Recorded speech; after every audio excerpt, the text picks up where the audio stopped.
그러니까 저희 생애빛 요한계시록 세미나에 오신 여러분들을 진심으로 환영합니다. 여러분 그동안도 하나님의 은혜 가운데 다 평안하셨습니까? 세상이 참 어수선합니다. 하나님의 천사들이 사방 바람을 붙잡지 아니하면 온 세상은 전쟁으로 휩싸일 수밖에 없는 분위기 속에서 지금 우리가 살고 있습니다. 지금 우리는 이 마지막 시대에 적용되는 계시록의 예언들을 공부하고 있는 중입니다. 정말 놀라운 예언의 성취들을 보아왔습니다. 성경은 하나님의 영감의 말씀입니다. 누가 미래를 그렇게 정확하게 말할 수가 있겠습니까? 점장이들이나 점성술자들이 말하는 예언의 성취의 확률은 35% 정도가 된다고 말을 하죠. 여러분 저라도 그 정도는 맞출 수 있겠습니다. 마귀의 영도 과거의 일은 잘 알고 있는 것입니다. 과거의 일을 말해주면 깜짝 놀라서 그들이 말하는 미래 예언도 그만 믿어버리고 마는 것입니다. 하지만 하나님은 과거와 미래를 한 눈으로 보고 계시는 분이십니다. 하나님은 창조주이십니다. 처음과 끝을 아시는 분이십니다.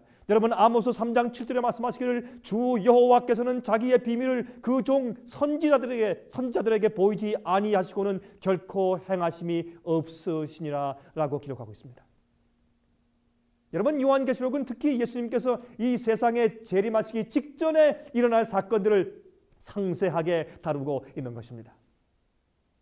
지금 우리는 요한계시록 13장을 연구하는 중에 있습니다. 여러분 지난 시간은 13장의 처음 부분인 1절부터 10절을 같이 연구해 보았습니다. 아주 중요한 문제였죠. 여러분 짐승의 표를 강요하는 뒷배경인 짐승의 정체가 무엇인지를 살펴보았다 그 말입니다. 짐승의 표에 대해서 말하기 전에 짐승이 누구인지를 먼저 알아야 할 것입니다. 여러분 아무렇게나 갖다가 붙이면 안 됩니다. 제13장에는 두 짐승이 등장하죠. 하나는 물에서부터 올라오고 또 하나는요 땅에서부터 올라오죠. 사람들이 많이 밀집해서 살고 있는 지역과 사람들이 많이 살고 있지 않는 황량한 지역에서 올라왔다 그 말입니다. 여러분 물에서 올라오는 짐승을 처음 짐승이라고 말했고, 즉 몸은 표범 같고 발은 곰 같고 머리는 사자 같은 모양의 짐승은 바로 교황권이라는 사실을 지난 시간에 같이 우리 연구해서 배웠습니다. 여러분 짐승의 표 말만 들어도 스산한 기분이 들지 않습니까? 지구 종말의 마지막 독재 세력으로서 전 인류의 운명을 결정짓는 무서운 존재이기 때문에 그렇습니다. 그래서인지 하나님을 믿지 않는 사람들도 666에 대한 관심이 왜 그렇게 높은지 모르겠습니다. 그래서 자기들 나름대로 세상 종말의 시나리오에 맞추어서 적용하며 성경의 표현들을 사용하고 있는 것을 볼 수 있죠. 요즘에 만들어진 헐리우드의 영화들 가운데도 짐승의 표 666에 대한 내용들을 다루고 있는 몇 편의 영화들이 바로 그러한 좋은 예가 되는 것입니다. 여러분 짐승의 표란 과연 무엇일까요? 너무나 서로 판이하게 다른 해석들을 보고 들으면서 과연 참된 성경적인 해석을 찾을 수 있을까 하는 의아한 마음이 들어가는 것입니다. 여러분 요한계시록에 나타나는 짐승의 표에 대한 정체를 우리가 정말 정확하게 이해할 수가 있겠습니까? 한마디로 잘라 대답하면 물론 할 수 있습니다 라는 것이죠. 그 이유는 요한계시록 자체가 요한계시록 1장 3절에 이 예언의 말씀을 읽는 자와 듣는 자들과 그 가운데 기록한 것을 지키는 자들이 복이 있나니 때가 가까움이라 라고 말씀하고 있기 때문에 그렇습니다. 우리가 이해하지 못할 말씀을 기록하여 주셨을 이가 없지 않습니까 여러분? 자, 그러면 어떻게 하여야 이 성경적인 해석을 우리가 알아낼 수가 있겠습니까? 가장 좋은 방법은 성경 자체가 그 예언을 해석하도록 해주는 것입니다. 여러분 지난날에 가지고 있던 편견들을 다 내려놓고 겸손한 마음으로 성경이 성경을 해석하도록 맞추어 나가는 방법을 우리 택해 주시기를 제가 부탁합니다. 짐승의 표에 대한 연구를 시작함에 있어서 우리가 반드시 짚고 지나가야 할 몇 가지 중요한 사항들이 있습니다. 그것은 첫 번째로 짐승의 표가 무엇인가를 알아보기 전에 그 표를 강요하는 짐승의 세력이 누구인지 그 짐승의 정체를 알아야 된다 그 말입니다. 짐승의 정체에 대한 성경의 설명 자체는 무시해버리고 짐승의 표를 강요할 세력에 대하여서 마음대로 또는 가상적으로 시나리오를 만드는 일은 비성서적일 뿐만 아니라 상식적인 논리에도 맞지 않는 것입니다. 그러므로 먼저 성경이 짐승을 누구로 설명하고 있는지에 대해서 초점을 잘 맞추어 보아야 할 것입니다. 여러분, 이미 지난 시간에 설명을 드렸습니다. 그러나 오늘 이 시간에 다시 제가 간추려서 왜 이 요한계시록 13장의 첫 번째 짐승의 정체에 대해서 성경 예언의 9가지의 특징을 어떻게 말씀하고 있는지 살펴보도록 하겠습니다. 이렇게 살펴보면 아무도 의심할 여지가 없이 정확하게 짐승의 정체에 대해서 확신하게 된다, 그 말입니다. 두 번째는 짐승의 표에 대한 종교개혁자들의 견해들을 살펴보는 것입니다. 여러분, 그들이 종교개혁 사업을 할 때 믿음으로 말미암는 의에 대한 문제를 성경적으로 이해한 것이 큰 힘을 주었지만 또한 못지않게 그들의 개혁 사업에 힘을 가한 것은 그들이 이해한 짐승에 대한 성서적인 이해였습니다. 그러므로 개혁자들이 이 짐승의 정체에 대하여 어떻게 해석하고 이해했는지를 알아보는 것은 우리 선조들의 영감과 지혜를 배우는 확실한 길이 되는 것입니다. 여러분, 개신교회가 현재 성경을 해석하고 이해하고 있는 대부분의 원칙들이 바로 종교개혁자들에게서 배워온 것들이기 때문에 그렇습니다. 여러분들이시여, 참 이상합니다. 종교개혁자들이 이미 이 개신교를 세우는 개혁자들이 이미 성경을 해석하고 예언을 해석해서 다 이야기해 놓았는데 그것은 무시해버리고 엉뚱한 생각들을 가지고 엉뚱하게 지금 해석들을 하고 있는 것을 볼 때 참 가슴이 답답하지 않을 수가 없는 것입니다. 여러분, 도대체 어떻게 된 노릇이겠습니까? 그러므로 옛날 종교개혁자들의 견해를 우리가 살펴보는 것은 참으로 중요한 것이라고 말입니다. 세 번째는 이 짐승의 표를 강요하는 세력이 그 짐승 자체가 아니라는 사실입니다. 잘 들으십시오. 짐승 자체는 과거에서부터 계속 존재해 오고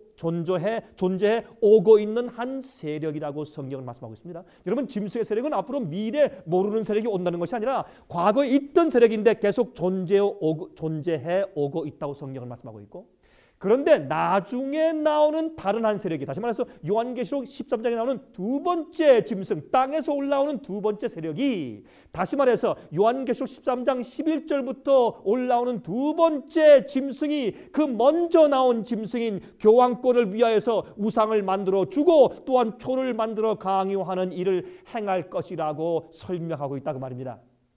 이해하시겠습니까?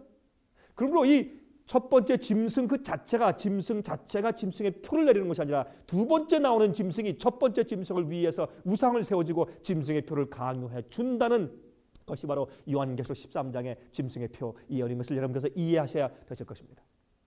네 번째로 컴퓨터의 바코드가 짐승의 표가 아니라는 사실입니다. 여러분, 이것은 중요합니다. 왜 많은 사람들이 말이죠, 왜 자꾸 컴퓨터라고 말하는지 모르겠어요? 여러분, 이 사실은 분명하게 해둡시다. 그 이유는요, 요한계시록 13장 자체가 짐승은 사람이며 또한 그 짐승의 표 666은 그 사람의 이름 혹은 공식 명칭 속에 들어있는 숫자라고 말씀하고 있기 때문입니다. 여러분, 컴퓨터는 사람이 아닐 뿐더러 성경이 설명하고 있는 그 짐승의 정체에 대한 9가지 특징 중 그 어느 하나에도 맞지 않기 때문에 그렇습니다. 여러분, 이해하시겠습니까? 여러분, 컴퓨터를 짐승의 표로 이해하는 것은 잘못된 이해인 것을 여러분께서 알으셔야 할 것입니다. 다섯 번째로 우리가 알아야 할 한 가지 음모가 있습니다. 이것은 중요한 것입니다. 그것은 종교개혁이 시작되자 성경만을 기초로 시작되는 개혁사업을 방해하기 위해서, 다시 말하면 개혁자들이 이해하고 있는 짐승과 적그리스도의 정체에 대한 진리를 뒤엎어버리기 위해서 이 짐승의 세력을 과거에 있었다가 벌써 없어져 버린 어떠한 세력이었다고 가르치는 과거주의의 해석법을 도입했어요. 또한 이 짐승이 또 앞으로 미래에 나타날 어떠한 신비한 세력이라고 말하는 미래주의 해석법이 또 등장했습니다. 이렇게 과거주의와 미래주의를 도입했어요. 그런데 이러한 주장들을 펼쳐온 알카잘 신부와 리베라 신부의 주장들이 요즘에 와서는 오히려 개신교회 안에서 크게 더 인기를 얻고 있는 일은 얼마나 이상한 일입니까, 여러분? 개혁자들의 가르침과 해석은 다 엎어버렸습니다. 여러분 아십니까? 이러한 과거주의 해석과 미래주의 해석은 종교개혁을 엎어버리기 위해서 만들어낸 제수잇 신부들의 음모였습니다. 여러분 아십니까? 여러분 다니엘서에 나오는 작은 뿔의 세력, 즉 적그리스도의 세력과 계시록 13장의 첫 번째 짐승인 물에서 올라오는 이상한 짐승의 세력은 같은 세력입니다. 어떻게 아느냐고요? 다시 말씀드리지만은 깜짝 놀랄 만한 놀라운 사실은 서기 14세기경에 사도 요한이 기록한 요한계시록 13장의 첫 번째 짐승에 대한 계시가 여러분 그 서기 1세기죠. 잘못 말씀드렸어요. 서기 1세기에 약 AD 약 한 100년 정도에 기록한 사도 요한이 기록한 요한계시록 13장의 첫 번째 짐승에 대한 계시가 구약 성경의 다니엘 선지자가 기록한 작은 뿔에 대한 계시와 너무나 정확하게 일치한다 그 말입니다. 여러분 구약과 신약의 위대한 두 선지자가 목소리를 같이 하여서 지목하고 있는 이 세력은 바로 같은 세력이라 그 말입니다. 이것을 종교 개혁자들은 정확하게 설명해 놓았습니다.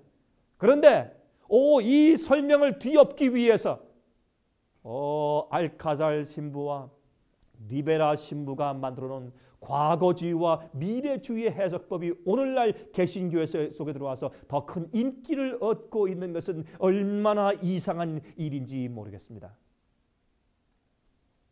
여러분 다니엘 7장에는 작은 뿔로 상징된 세력이 요한계시록 13장에서는 무서운 모습을 지닌 짐승으로 등장합니다. 그러므로 그것은 같은 것입니다. 보시는 이 비교표는 여러분 다니엘 7장의 작은 뿔과 요한계시록 13장에 나타나는 첫 번째 짐승의 배경과 연대 그 활동 상황에 대한 특징들이 동일하다는 사실을 분명하게 보여주게 됩니다. 여러분 저와 함께 이 도표를 좀 보시겠습니까? 이제 참 아주 흥미있습니다. 여러분 이 도표를 한번 좀 살펴보십시오.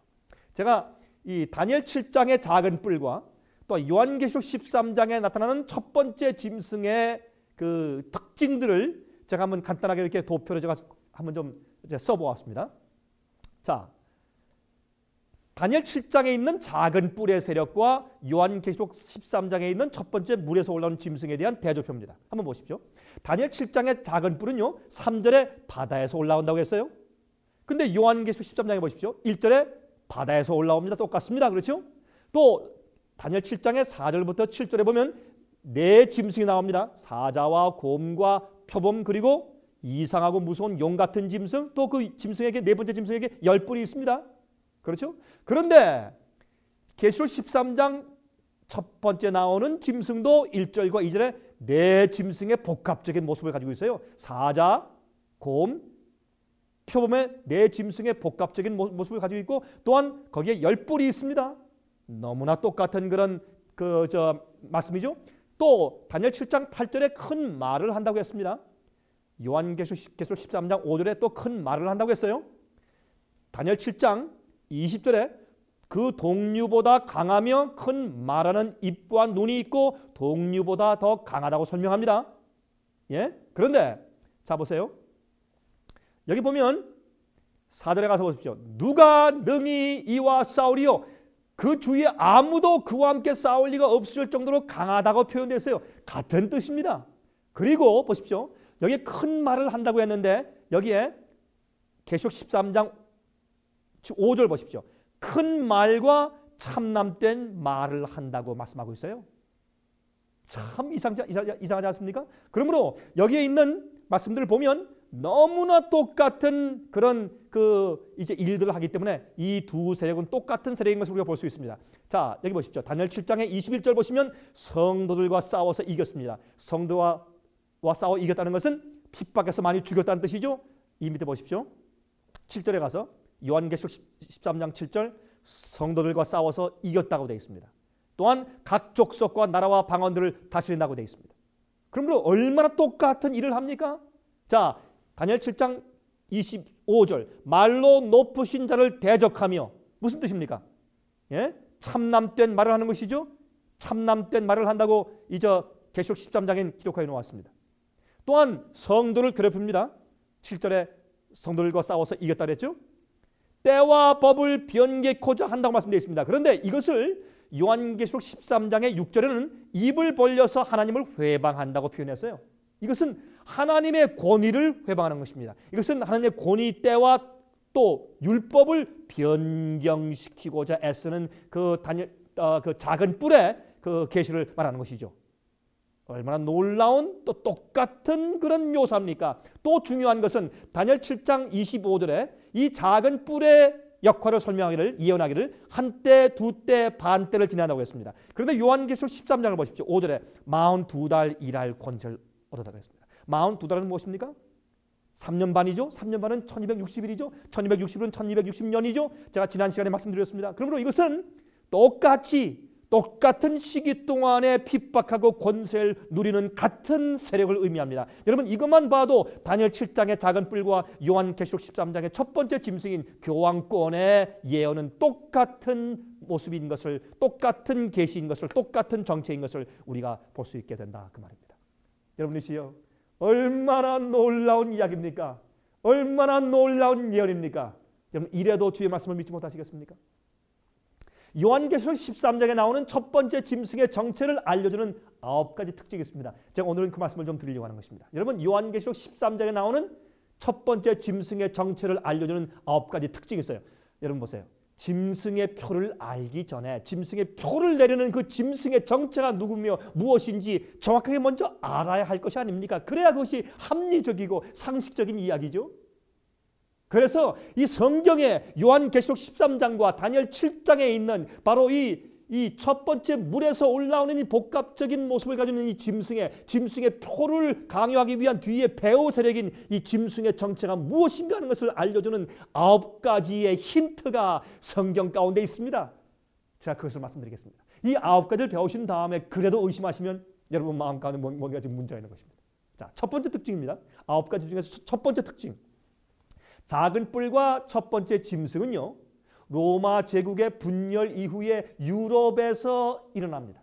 다니엘 7장 7절 8절. 네 번째 짐승은 놀랍고 무서우며 또 10뿔이 있으므로 내가 그 뿔을 유심히 보는 중 다른 작은 뿔이 그 사이에서 나더니 먼저 뿔 중에 셋이 그 앞에서 뿌리까지 뽑혔으며 또 요한계시록 13장 1절과 2절. 내가 보니 바다에서 한 짐승이 나오는데 뿔이 10이요 머리가 7이라 그 뿔에는 10면류관이 있고 내가 본 짐승은 표범과 비슷하고 그 발은 곰의 발 같고 그 입은 사자의 입 같은데 용이 자기의 능력과 보좌의 큰 권세를 그에게 주었더라 그랬습니다. 자 보세요. 역사는 서기 476년도에 로마 제국이 10나라로 분열된 사실을 증거하고 있습니다. 여러분 로마의 멸망과 함께 10조각으로 분열된 부족들의 이름이 누구냐면 예를 들어서 앵글로색슨, 지금 영국이 되었죠. 또 프랑크, 불란서가 되었죠. 알마니아, 이태리가 되었죠. 벌건디, 반달, 수에비, 동고트, 서고트, 헤룰라이, 롬바르드 그런 나라들입니다. 그러므로 작은 뿔의 세력이 서기 476년 이후에 로마 제국이 분열된 10나라가 있던 지역에서 세 나라죠. 세 나라. 그렇죠? 여러분 제가 이제 설명을 드렸죠. 이미 동고트와 헤룰라이와 반달, 오스트로고트라고 하죠. 동고트도 이 세 나라를 제거하면서 서부 유럽에서 부상한다고 예언은 설명하고 있어요. 그게 맞아야 합니다. 아무데나 갖다 붙이면 안 되는 것입니다. A.F. 플린치 씨가 쓴 책 The Rise of the Medieval Church 라는 책 1900년도판 15페이지에 다음과 같은 말씀이 기록되어 있습니다. 로마 제국의 무너짐으로부터 로마 교회의 거대한 종교적 왕국이 일어났다 라고 기록하고 있습니다. 역사가의 기록입니다. 또한 스탠리의 역사 40페이지엔 기록하기를 교황은 로마 황제가 가졌던 권력과 명성 그리고 이교의 명칭들을 물려받음으로써 공석이 된 로마 황제의 자리를 차지하였다 그랬습니다. 참 놀랍지 않습니까? 두 번째 증거입니다. 작은 뿔과 첫 번째 짐승은 종교적인 세력입니다. 다니엘 7장 8절, 24절, 25절에 이렇게 말씀되어 있습니다. 이 작은 뿔에는 또 입이 있어 큰 말을 하니라. 그가 먼저 있던 자들과 다르고 그가 장차 말로 지극히 높으신 자를 대적하며, 그렇게 말씀되어 있어요. 또 요한계시록 13장 4절부터 6절에 말씀되기를 용이 짐승에게 권세를 주므로 짐승에게 경배하여 또 짐승이 큰 말과 참남된 말하는 입을 받고 또한 짐승이 입을 벌려 하나님을 향하여 회방하되 그리고 이 땅에 사는 자들은 다 짐승에게 경배하리라 라고 기록되어 있지 않습니까?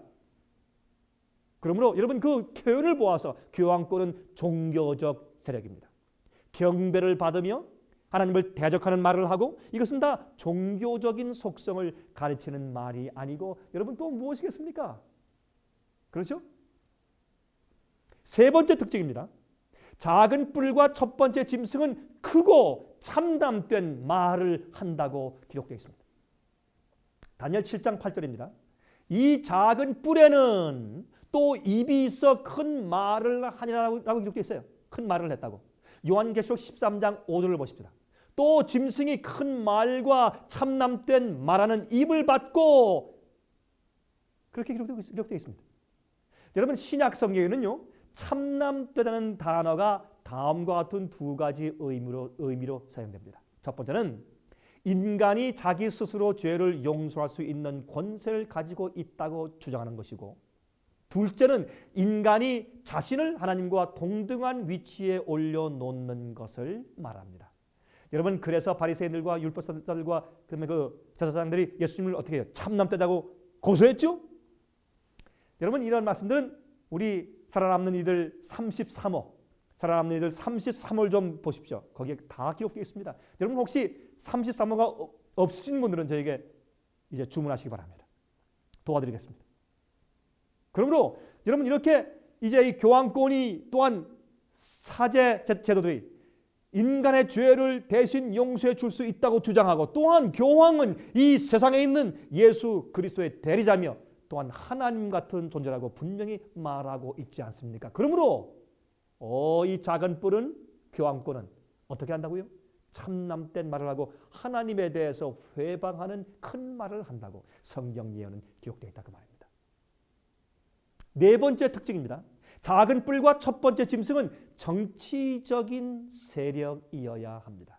다니엘 7장 8절입니다. 작은 뿔에는 사람의 눈 같은 눈이 있고, 이 사람의 할 때 영어의 번역은 a man, 한 사람의 눈이 있고, 그렇게 해서 한 사람이 이 독재적인 피라밋의 이 어떤 그 군주 전제 정치식의 세력을 가지고 있는 그러한 세력인 것을 거기에 표현했어요. 또한 요한계시록 13장 3절과 7절에 말씀하기를 온 땅이 이상히 여겨 짐승을 따르고 각 족속과 백성과 방언과 나라를 다스리는 권세를 받으니, 그렇게 설명했습니다. 여러분 교황청은 강력한 중앙 집권적 제도를 가진 도시 국가이며 정치적인 세력입니다. 종교적인 세력이지만 동시에 또 정치적인 세력입니다. 피라밋 형태의 강력한 조직을 가지고 있는 교황권의 형태는 강력한 왕권을 연상시키지 않습니까, 여러분? 실제 있어서도 로마의 바티칸은 지금도 교황이 군주로서 군림하는 하나의 독립된 국가인 동시에 절대적 군주 국가의 형태를 가지고 있는 것입니다. 여러분 이 세상의 어떤 나라도 교회 자체가 국가로서 군림하는 형태는 없습니다. 바티칸밖에 없습니다. 교황권을 대부분의 사람들은 하나의 종교라고 생각하지만 실제로는 국제적으로 인정받는 독립된 국가로서 현재 전 세계 150여 국가가 거기에 대사를 보내고 있습니다. 여러분 아십니까? 그것이 종교 세력이지만 동시에 정치적인 세력이 아니고 무엇이겠습니까? 그러므로 지금까지 성경의 예언이 너무 정확하게 지금 들어맞고 있지 않습니까? 여러분 옛날 신성 로마 제국의 헨리 4세는 헨리 4세 황제가 그만 교황을 좀 무시하는 말을 하자 교황이 그를 파문시켰어요. 이것은 역사에서 유명한 이야기죠. 그때 당황한 헨리 4세는 이탈리아의 카노사에 가서 그 교황이 묵은 숙소 앞에서 눈 속에 맨발로 3일 동안 그만 빌어서 겨우 용서를 받아내어서 돌아갔다는 얘기가 있습니다. 여러분이시여, 놀라운 정치 세력입니다. 다섯 번째 특징입니다. 작은 뿔과 첫 번째 짐승은 성도들을 핍박한다고 되어 있습니다. 여러분들이시여, 이것은 세상 역사에서 얼마나 정확한 예언인지 모르겠습니다. 다니엘 7장 22절과 25절에 말씀되어 있습니다. 내가 보니 이 뿔이, 작은 뿔이죠, 이 뿔이 성도들로 더불어 싸워 이기었더니 지극히 높으신 자의 성도를 또한 괴롭게 할 것이며 그랬습니다. 요한계시록 13장 7절입니다. 또 권세를 받아 성도들과 싸워 이기게 되고라고 말씀했어요. H.G. 게이네스가 쓴 책에 시대에 임박한 종말이라는 책이 있습니다. 그 책 204페이지에 다음과 같이 기록했습니다. 로마 교황은 자신이 양심적으로 믿는 신앙 때문에 로마 교회가 강요하는 가르침과 우상 숭배를 받아들이지 아니하고 하나님의 말씀에 근거하여 성소를 높이 쳐들며 죽음도 불사하면서 죄를 대항하여서 피로써 항거한 5천만의 남녀들을 종교 암흑시대 동안에 살상한 것으로 추산된다라고 기록하고 있습니다. 여러분이시여, 이래도 여러분께서 성경 예언을 부인하시겠습니까? 이래도 짐승의 표에 그 장본인인 짐승의 정체에 대해서 마음대로 해석하시겠습니까? 이래도 이것이 과거에 있었던지 아니면 미래에 닥쳐올 어떤 다른 인물로 해석하시겠습니까? 그럴 수가 없는 것입니다. 1998년 5월 28일 교황 요한 바오로 2세는 자신의 사도 서신에서 다음과 같은 천주교의 법령을 발표했습니다. 여러분이시여, 저는 천주교의 교인들에 대한 비난을 하는 것이 아닙니다. 저는 교황권의 시스템에 대한 잘못을 제가 지적하고 있는 것뿐입니다. 사람들을 비난하는 것이 아닙니다. 제게는 훌륭한 천주교의 친구들이 있습니다. 신앙이 좋고 영적인 사람들이 있어요. 제가 알고 있습니다. 그러나 저는 그 시스템에 대해서 성경적으로 제가 솔직하게 설명드리고 있는 것입니다. 여러분 오해치 마시기 바랍니다. 저는 개인들을 공격하는 것이 절대 아닙니다. 요한 바오로 2세가 쓴 자신의 사도 서신에서 다음과 같은 천주교의 법령을 발표했습니다. 보십시오. 진리 곧 거룩한 가톨릭 신앙을 부인하거나 의심하거나 그리스도인 신앙을 완전히 부인하거나 법에 의하여 경고받은 다음에도 본인의 입장을 바꾸지 않는 자는 출교시킴으로써 이단자 또는 배도자로 처벌해야 한다. 성직자의 경우에도 예외 없이 기타 다른 벌금형에 처해야 한다라고 적고 있습니다. 여러분이시여, 작은 뿔과 첫 번째 짐승이 가지고 있는 핍박의 정신은 지금도 여전히 세상에서 계속되고 있습니다. 여러분, 사람들은 알지 못하고 있는 것입니다. 이제 기회만 생기면 다시 이 세력이 온 세상을 주관할 것입니다. 여러분들이시여, 이 세상 역사는 갑자기 바뀔 것입니다. 성경 예언은 갑자기 성취될 것입니다. 예수의 재림은 사람들이 생각지 못하고 예기치 않을 때 갑작스럽게 임할 것입니다. 여러분 준비하십시오. 성경 예언은 한 번도 틀린 적이 없습니다. 여섯 번째 특징입니다. 작은 뿔과 첫 번째 짐승은 이 1260년 동안의 권세를 누린다고 성경 예언은 말씀하고 있습니다. 다니엘 7장 25절입니다. 성도는 그의 손에 붙임 바 되어 한 때와 두 때와 반 때를 지낼 것이라고 말씀되어 있습니다. 요한계시록 13장 5절입니다. 또 짐승이 큰 말과 참남된 말하는 입을 받고 또 42달 일할 권세를 받으니라 라고 기록되어 있어요. 여러분들이시여, 교황권은 1260년 동안의 권세를 누렸습니다. 여러분, 제가 요한계시록 12장에서 이미 다 설명을 드렸습니다. 이 1260년 42달 3년 반에 대한 예언은 너무 중요하기 때문에 성경에 7번 반복해서 기록되어 있다는 사실을 제가 말씀드렸습니다. History of the Reformation, History of the Reformation, 종교 개혁의 역사라는 책을 쓴 J.A. 와일리 씨는 다음과 같이 말했습니다. 서기 538년도에 로마 교회의 감독은 세상 모든 교회들의 머리가 되었고 이단자들을 처벌하는 자가 되었으며 또한 그 해에 1260년간의 교황의 통치가 시작되었다 그랬습니다.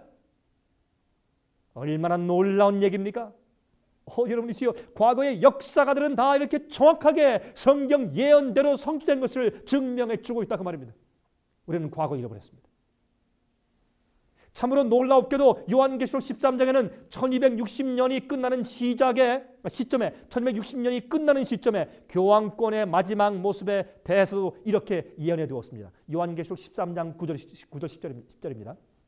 누구든지 귀가 있거든 들을지어다. 사로잡는 자는 사로잡힐 것이요 칼로 죽이는 자는 자기도 마땅히 칼에 죽으리니 그랬습니다. 여러분, 서기 538년에 교황권의 권세가 확립됨으로써 시작된 1260년의 예언은 1798년도에 버티어 장군의 칼에 의해서 교황권이 붕괴됨으로 놀라울 정도로 정확하게 성취되었지 않습니까? 그렇죠? 성경에는 칼로 상하게 자가 칼로 망한다고 설명되어 있어요. 그것이 누구에 대한 설명입니까?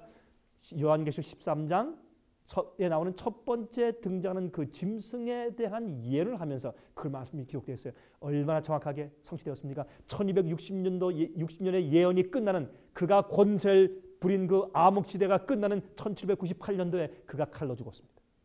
그렇게 예언이 성취되었습니다. 일곱 번째 특징입니다. 일곱 번째 특징. 작은 뿔은 하나님의 십계명을 변경시키고자 하였습니다.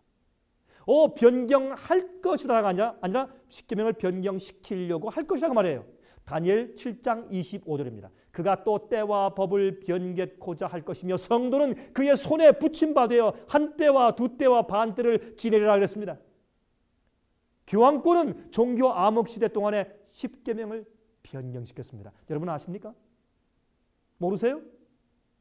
요한계시록 13장 6절입니다. 짐승이 입을 벌려 하나님을 향하여 회방하되 라고 기록되어 있지만 다니엘 7장에서는 이 예언에 대한 좀 더 자세한 묘사가 있습니다. 하나님의 법을 변경시킬 것이라고 설명되어 있다고 합니다. 변경시키려고 애쓸 것이라고. 여러분, 적그리스도의 세력은 종교 암흑시대 동안에 하나님의 법인 십계명을 변경시켰는데 특히 때, 즉 시간과 관련된 계명을 변경시킴으로써 하나님을 회방했다 그 말입니다. 그렇게 자세하게 성경은 그의 세력에 대해서 설명해 주고 있는 것입니다. 교황권은 자신들에게 하나님의 법을 변경하거나 삭제할 수 있는 권한이 있다고 믿는 믿음을 가톨릭 백과 사전 속에 다음과 같이 기록해 두었습니다. 한번 보시겠습니까? 포프, 교황이라는 안에 이 천주교의 그 백과사전, 교황이라는 난에 그 백과사전 12권입니다. 12권 265페이지의 두 번째 칼럼에 다음과 같은 말이 기록되어 있어요. 베드로와 그의 후계자들은, 다시 말해서 교황을 뜻하죠. 베드로와 그의 후계자들은 교훈이나 금지에 관한 율법을 부과할 수 있는 권세를 가졌음과 아울러 이러한 율법들로부터 면제해 주는 권세도 있고 필요하다면 폐기시키는 권세도 있다. 이러한 사법상의 권한은 심지어 죄까지라도 용서할 수 있는 권세를 포함하고 있다라고 기록하고 있어요. 또한 가톨릭 사전 4권 153페이지에 다음과 같은 말씀이 있습니다. 가톨릭 교회는 안식일을 주일 중 7째 날인 토요일에서 첫째 날인 일요일로 변경시킨 후에 십계명의 넷째 계명을 고쳐서 일요일을 주일로 지키라고 명하였다 라고 기록하고 있습니다. 놀라운 얘기 아닙니까?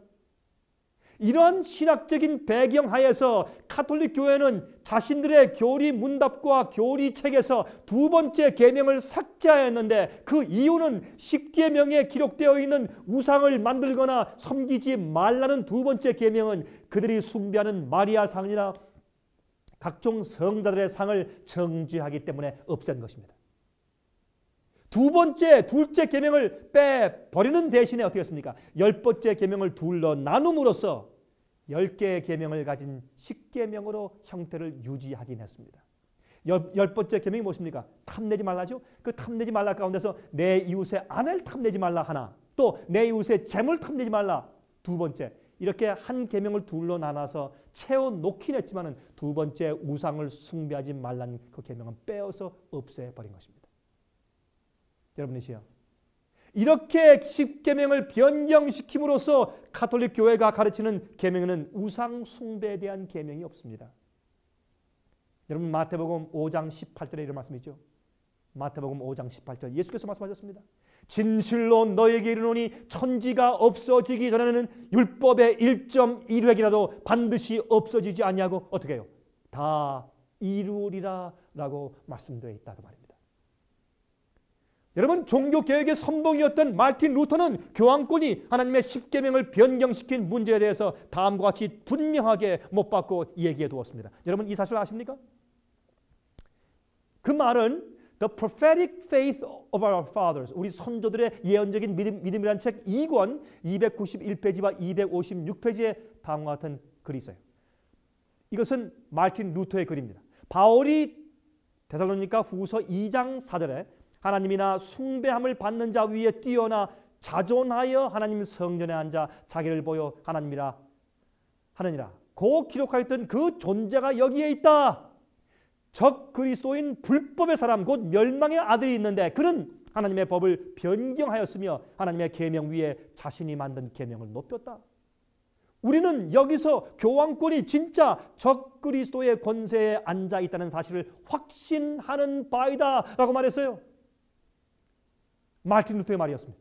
그 배경은 다음과 같습니다. 여러분, 태양신을 섬기는 이교도였던 로마 제국의 컨스탄틴 황제가 그리스도인들의 지지를 얻음으로써 자기의 정권을 안정시키기 위하여서 자기가 그리스도 교회로 개종하면서 기독교회를 로마 국가의 국교로 삼았습니다.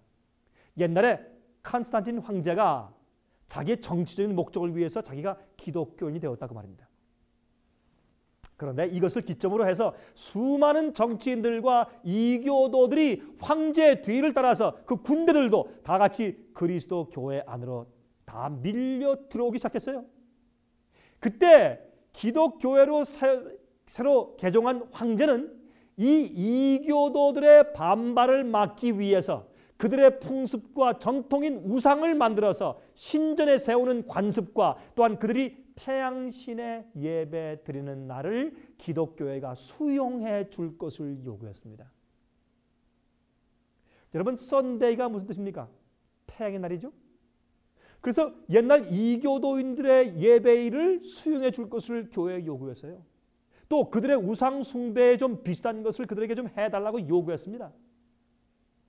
교황권의 지도자들은 교황과 또한 그 교회 지도층에 있는 사람들은 그때 황제의 환심을 사기 위해서 하나님께서 친히 기록하신 십계명을 변경시킴으로써까지 황제의 요구를 수락해 주게 되었다. 그 말입니다.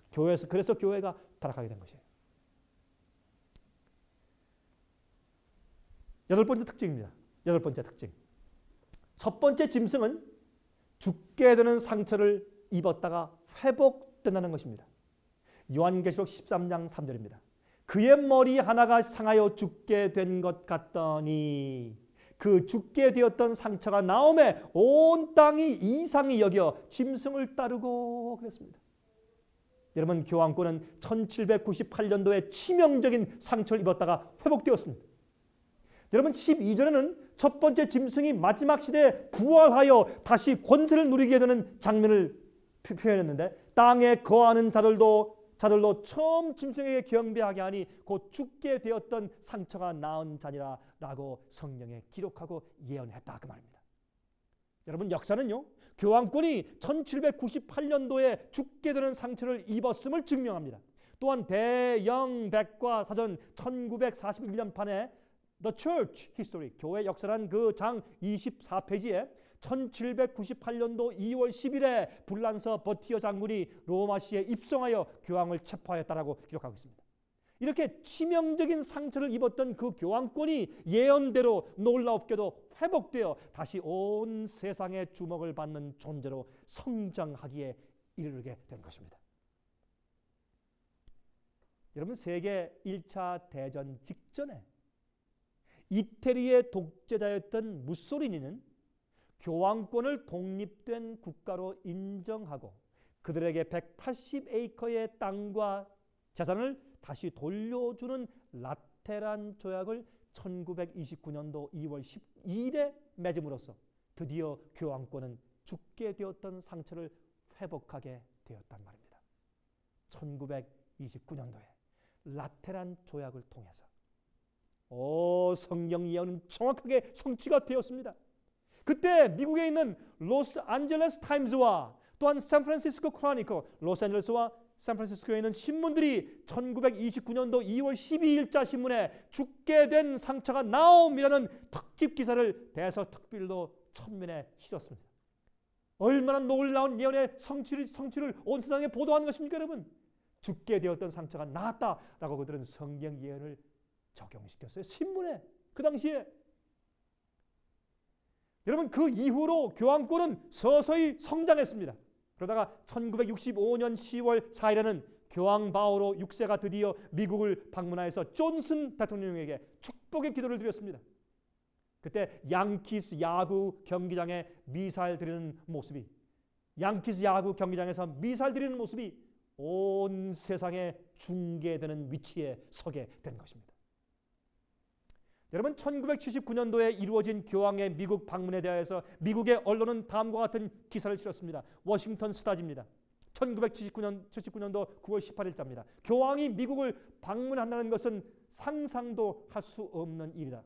그러나 이제 역사상 최초의 폴란드 교황 바오로 2세가 그의 놀라운 선거를 치룬 지 1년 후에 온 세계 하늘에 빛나는 별로서 만 7일간을 우리와 함께 지내겠다는 약속 아래 우리 미국에 오게 되었다. 정치가들은 앞을 다투어 그를 맞을 준비를 하고 있다. 6개 도시의 시장들은 그들의 업무를 실제적으로 중단하고 교황을 맞이할 행사를 열렬하게 준비하고 있다라고 적었습니다. 여러분들이시여, 세계 각 나라들이 바티칸에 그들의 대사관을 두고 있을 뿐 아니라 심지어는 교황권의 핍박을 피하기 위하여 신대륙으로 와서 온갖 고생을 했던 청교도들의 후예인 세계 최강국 미국까지도 바티칸에 대한 모습, 그 태도를 바꾸고 바티칸에 대사를 파견함으로써 서로 손을 잡기 시작하는 또 하나의 놀라운 예언이 성취되기 시작했다고 말입니다. 미국이요. 예? 핍박에서 도망와서 생긴 미국이, 여러분이시여, 또한 1980년대부터 말엽부터 시작된 동구권의 몰락과 소련의 붕괴 뒤에는 교황권과 미국의 긴밀한 협조가 있었다는 사실이 타임지에 보도되어서 세상을 놀라게 했지 않습니까? 끝으로 9번째 특징입니다. 여러분, 첫 번째 짐승의 이름의 수는 666이라고 성경은 설명하고 있습니다. 여러분, 요한계시록 13장 17절과 18절은 다음과 같이 말씀하고 있죠.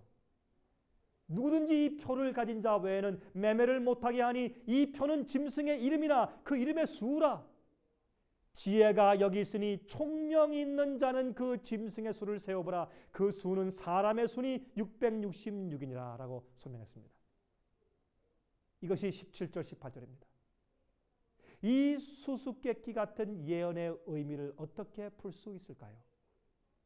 여러분, 하나님께서 주시는 지혜를 가지고 첫 번째 짐승의 이름에 담겨져 있는 숫자를 세어보는 자들은 짐승의 이름의 수가 666이라는 사실을 발견하게 되는 것입니다.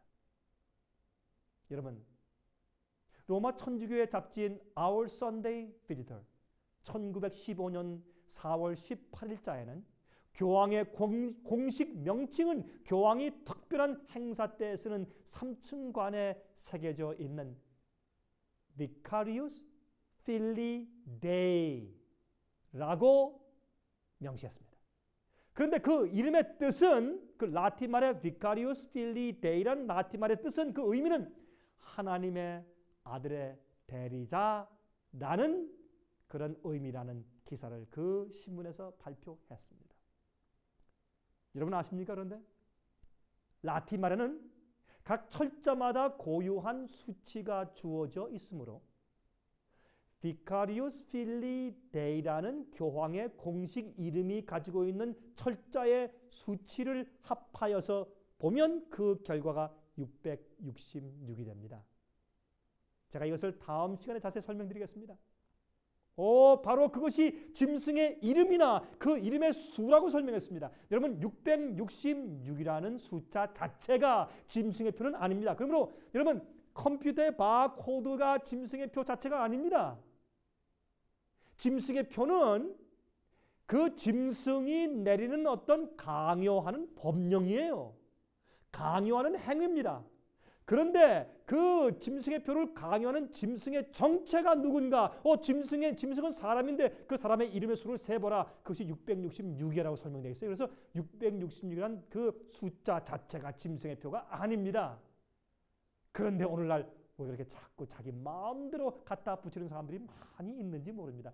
대부분의 기독교인들이 666 컴퓨터 바를 짐승의 표를 받는 것으로 오해하는 사람들이 얼마나 많이 있는지 몰라요.